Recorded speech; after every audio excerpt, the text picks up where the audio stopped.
figured it might be useful for people to see what all goes into how I prepare for a swap meet. They're a pretty big deal for me, in part because it's easier to get across the rarity of many of the species I breed, but also I feel it's also really helpful to interact with people buying these rare fish. I want to ensure that they feel comfortable with what to expect and answer any questions that they might have.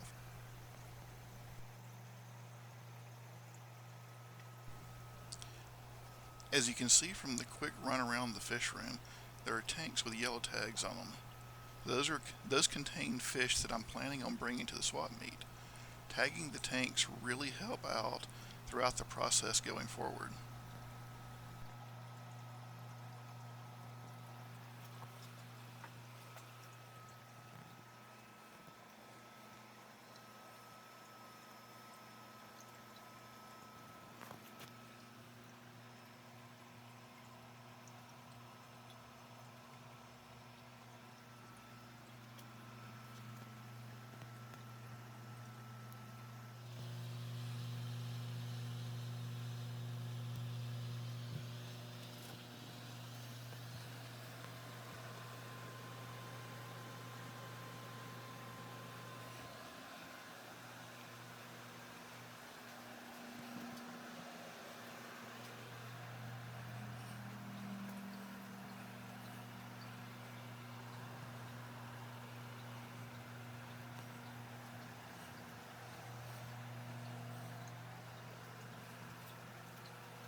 Once I have the list assembled and quantities identified, I start recording that in a spreadsheet.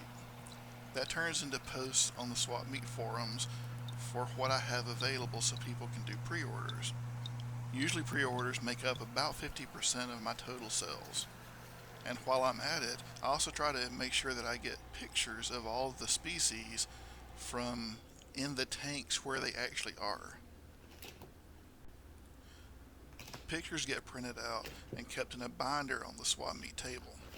It really helps people know what a scared little silver fish is going to turn into when it calms down and what they'll look like when they become adults.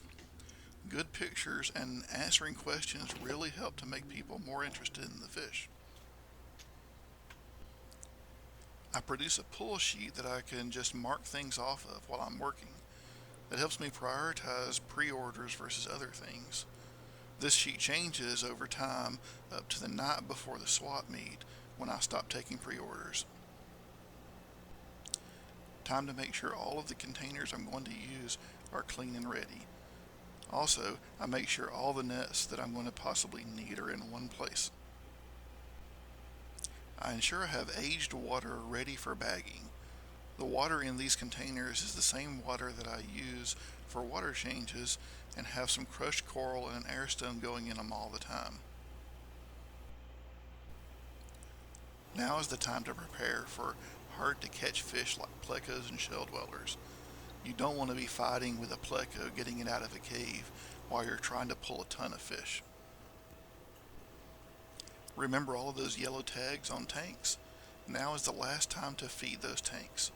I want to give them a chance to clean out their digestive tracts before putting them in a bag.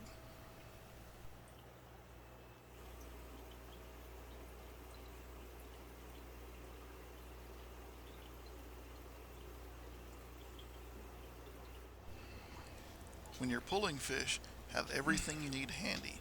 You don't want to have to run around tracking down nets, buckets, containers, or whatever.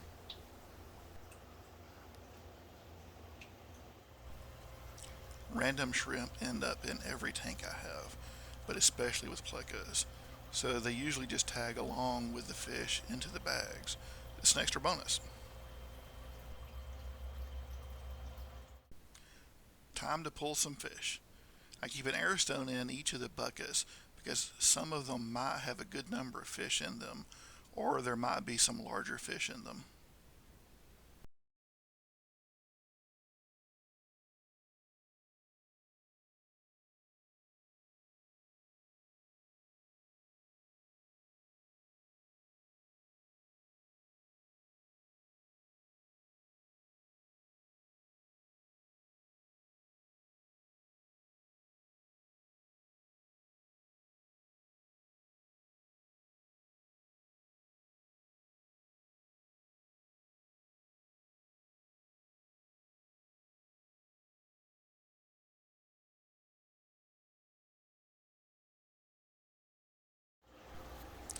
you're staging things in buckets, make sure you keep the buckets labeled as well.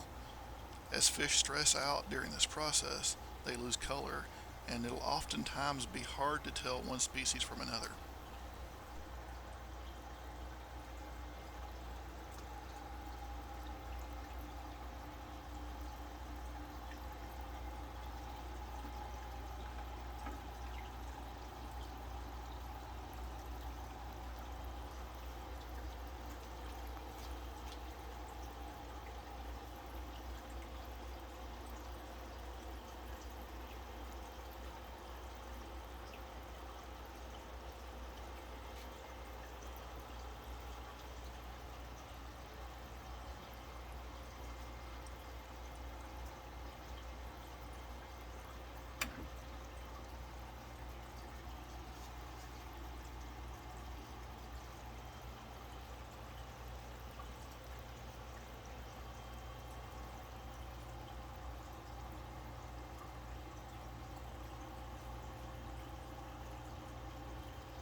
Once basically everything has been pulled, it's time to start bagging everything I am comfortable with doing early.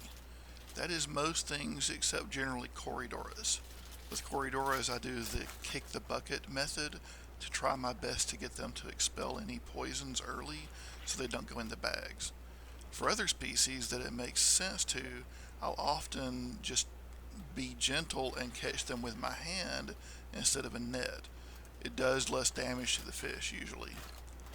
I double bag and flip the outside bag opposite from the inner one, so that way it actually compresses the corners of the bag, so it's less chance for the fish to get stuck in the corners.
If you do need to use a net, the cheapo shrimp nets are amazing for picking fish out of containers.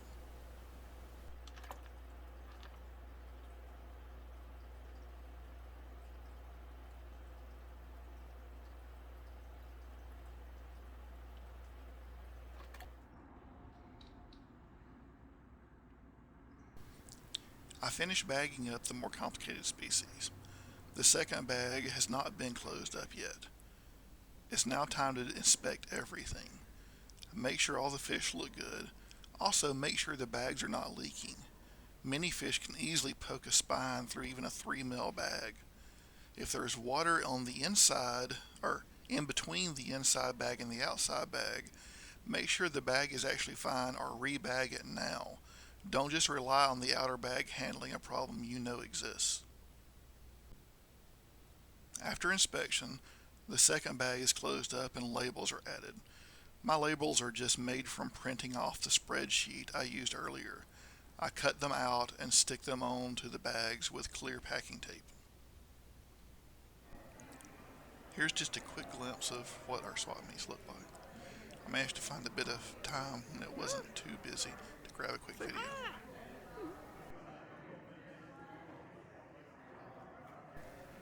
Thanks for watching.